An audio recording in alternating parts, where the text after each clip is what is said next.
नीचे उतर पहले तू। मैंने कहा नीचे उतर, उधर नीचे। बदतमीज, अच्छी तरह जानती हूँ मैं तुम जैसे लफंगे लड़कों को। खूबसूरत लड़की देखी नहीं कि छेड़ने लग जाते हो। मैडम मेरी बात तो सुनो। अरे मैडम मुझे। चुप, एकदम चुप। हम जैसे लड़कियों को जीना हराम कर रखा है तुम जैसे लफंगों ने।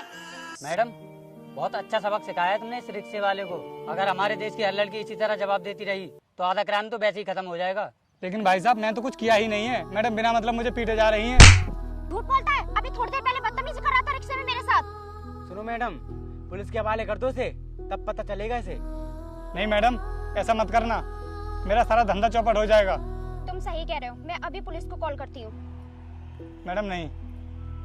मैडम सुनो इंस्पेक्टर साहब, रिंग रोड पे मेरे साथ एक लड़का बदतमीजी कर रहा है, आप यहाँ जल्दी आ जाइए। ओके। और मैडम इसकी हिम्मत तो देखो, लड़की छेड़ने को अपना धंधा समझता है ये। मारो इसे। तो सुनो, सच्चाई तो भाई साहब मुझे क्यों मार रहे हो? ये सच्चाई तो जान लो हुआ क्या है। रुको ले, क्यों पीट रहे हो उसे? बताइए मैडम क्या हुआ? सर मैंने ही फोन किया था आपको कि रिक्शा वाला मेरे साथ बदतमीजी कर रहा था। साहब ये मैडम बिल्कुल झूठ बोल रही हैं। मैंने इनके साथ कोई बदतमीजी नहीं की है। सर मैं आपको सब कुछ सच बताती हूँ। मैं और मेरा बॉयफ्रेंड बाइक से जा रहे थे।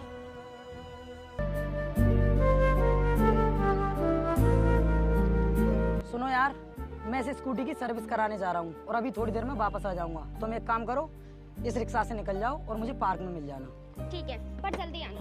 ठीक है। सुन रिक्शे वाले, मैडम को सही सलामत पार्क तक छोड़ देना। ठीक है साहब। आइए मैडम बैठिए। नहीं मैं आगे बैठूंगी, हट यहाँ से। नहीं मैडम ये तो जेंट्स की सीट है, आप पीछे बैठ जाइए। मेरी मर्जी, मैं कहीं बैठूं। तुझे किराए से मतलब है या बैठने से? अब हट यहाँ से।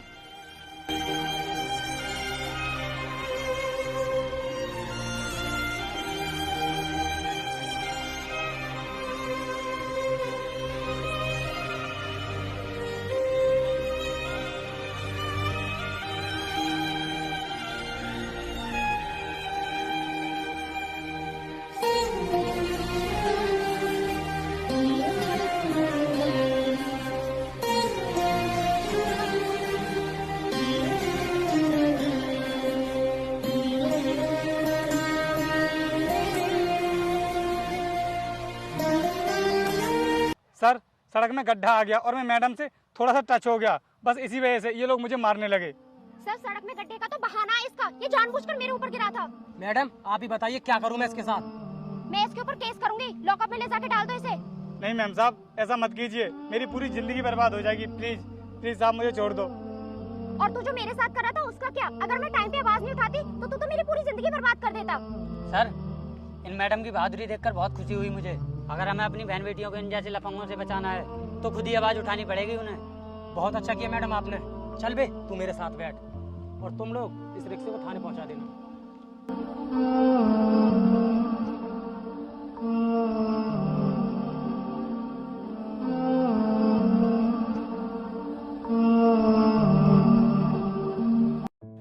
यार तुमने सही नहीं किया उस रिक्शे वाले के साथ। वैसे भी बेचारा बहुत गरीब था वो। अरे क्या सही नहीं किया, वैसे भी बदतमीजी कर रहा था वो मेरे साथ। लेकिन सड़क में गड्ढा आ गया तो उसमें रिक्शा वाले की क्या गलती थी? उसने बोला था ना तुमसे पीछे बैठने के लिए। देखो तुम उस रिक्शे वाले की ज्यादा तरफदारी मत करो मेरे सामने। अभी तो फंसा है वो मेरे चुंगल में, मैं उसे बर्बाद कर दूंगी। आखिर तुम्हें उस रिक्शा वाले को बर्बाद करके क्या मिलेगा? पैसे मिलेंगे पैसे, और ये सब मैंने पैसों के लिए ही तो किया था। अब तुम देखते जाओ मैं उसके साथ क्या क्या करती हूँ। इसका मतलब तुम उसे ब्लैकमेल कर रही हो? जी हाँ बिल्कुल ठीक समझे।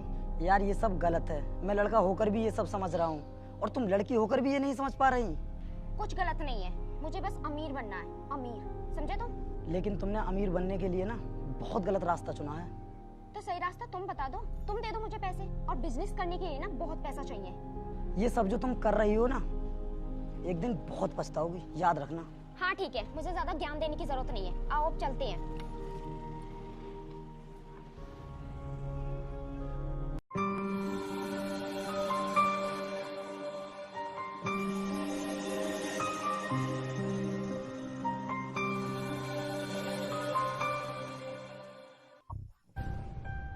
सर ये है शर्मा जी के केस की फाइल और आपको सीओ साहब ने अपने ऑफिस बुलाया है।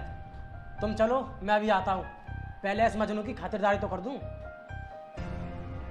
साहब मैंने कुछ भी नहीं किया है, वो लड़की मेरे बारे में सब कुछ झूठ बोल रही है। चुप! उस लड़की को झूठ बोलकर मिलेगा क्या? तू तो ये सब अपने बचने के लिए बोल रहा है। नहीं साहब, आप मेरा यकीन तो करो, मैं बिल्कुल सच बोल रहा हूँ। हर मुजरिम बचने के लिए यही बोलता है कि मैंने कोई जुर्म नहीं किया है। तू बाहर जा।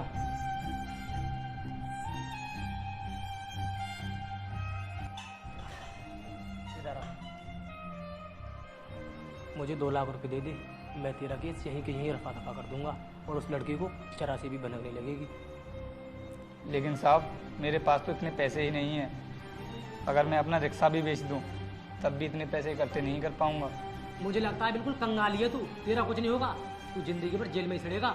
हाँ साहब, मैं गरीब हूँ, लेकिन इस रिक्शा को चला कर ही अपने परिवार का गुजारा करता हूँ। और साहब उस लड़की ने मुझे बिना बात के फंसा दिया है। इस बात का मुझे ज़्यादा दुख नहीं है, लेकिन उसने मेरी बदनामी भी की है और सब कुछ जानते हुए भी लोग भी उसकी तरफदारी कर रहे हैं।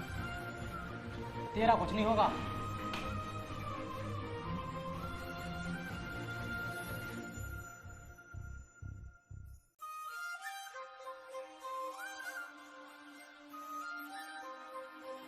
मेरे दोस्त, इस दुनिया में गरीब का कोई नहीं होता, पैसों पे मरती है पूरी दुनिया। लेकिन साहब उस लड़की को क्या मिला मेरे साथ ऐसा करके? ये तो उस लड़की को ही पता होगा, लेकिन हाँ, अगर तुम बचना चाहते हो तो एक बार उस लड़की से मिल लो। ठीक है साहब, एक बार आप मुझे उस लड़की से मिलवा दीजिए। ठीक है, कंप्लेन रजिस्टर में उसका नंबर होगा, मैं उसे कॉल करके बोल दूंगा।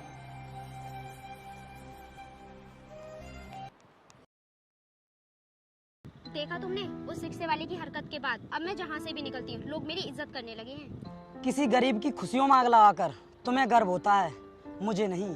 मुझे तो बहुत दुख होता है। अरे यार तुम कब समझोगे? इन रिक्शा वालों की ना कोई औकात नहीं होती, कोई इज्जत नहीं करता इनकी। ये हमारे नीचे काम करने के लिए होते हैं।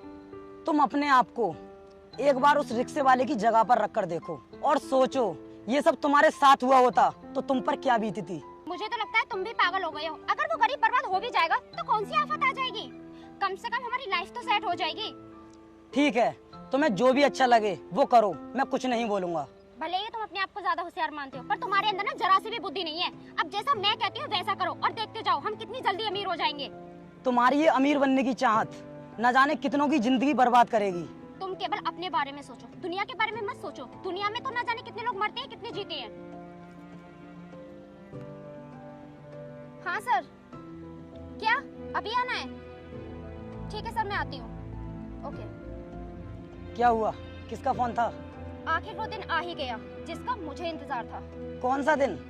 इंस्पेक्टर साहब ने मुझे फैसले के लिए बुलाया है। अब मैं फैसले के नाम पर उस रिक्शे वाले से पूरा 1 लाख रुपए लूंगी। अगर उसने नहीं दिए तो फिर क्या करोगी उसका? देगा कैसे नहीं? अगर उसे अपनी जिंदगी से प्यार होगा तो देगा। अब ज्यादा लेट मत करो, चलो जल्दी।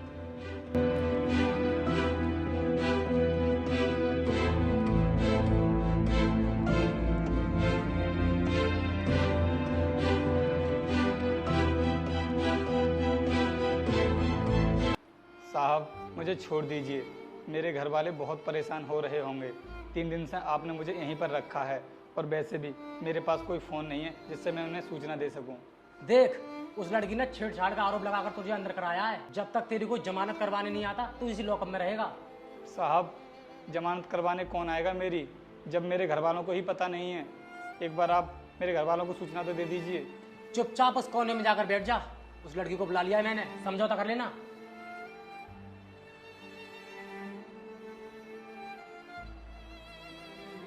कांस्टेबल, तू एक काम कर, चाय ले आ।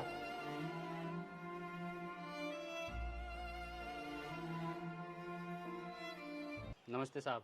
हाँ भाई, क्यों खड़े हो यहाँ? साहब मुझे अपने भाई की मिसिंग कंप्लेंट लिखवानी है। क्या हुआ तुम्हारे भाई को?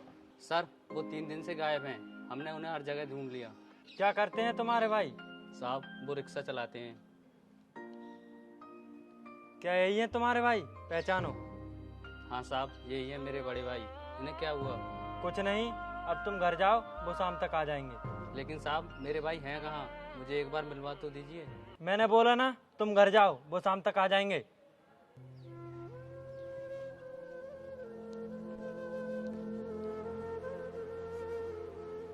लीजिए साहब चाय।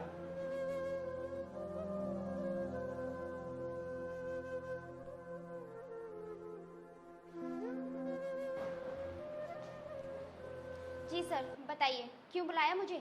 देखिए मैडम, उस रिक्शे वाले को परेशान करने में कोई फ़ायदा नहीं है, समझौता कर लीजिए आप उससे। ठीक है सर, मैं समझौता करने के लिए तैयार हूँ। सुन बे, इधर आ।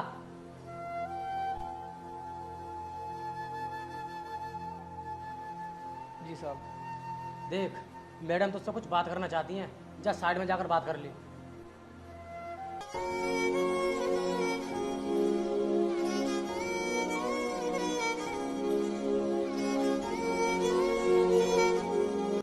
बोलो मैडम, आप क्या चाहती हो?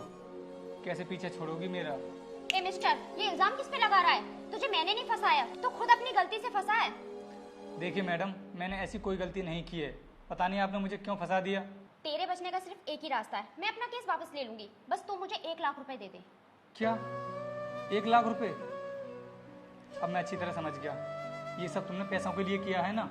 हाँ, सही समझा तू। मैं पैसों के लिए कुछ भी कर सकती हूँ। ये तो तुम भी जानती हो कि मुझ पर लगाया गया इल्जाम बिल्कुल झूठा है। हाँ, बिल्कुल झूठा है, लेकिन ये बात मैं जानती हूँ या तू जानता है? लेकिन ये बात साबित कैसे करेगा तू? लेकिन लोगों के लिए सच्चाई वही है जो मैं उन्हें बताऊंगी। मैम साहब, किसी गरीब को ज़्यादा नहीं सताना चाहिए। अगर मैं अपना रिक्शा भी बेच दूं, तब भी 1 लाख रुपए इकट्ठा नहीं कर पाऊंगा। वो मैं नहीं जानती, तू कहीं से भी कर, कैसे भी कर। अगर तुझे बचना है तो मुझे 1 लाख रुपए ला कर दे। ठीक है, अगर तुझे पैसे नहीं देने तो तू सड़ेगा जेल में। सॉरी मैम साहब, जेल में ये नहीं, तुम सड़ोगी। ये क्या बकवास कर रहे हो तुम? ठीक है, अभी दिखाता हूँ तुम्हें सारी सच्चाई। आ जाओ, अब साहब के पास चलते हैं।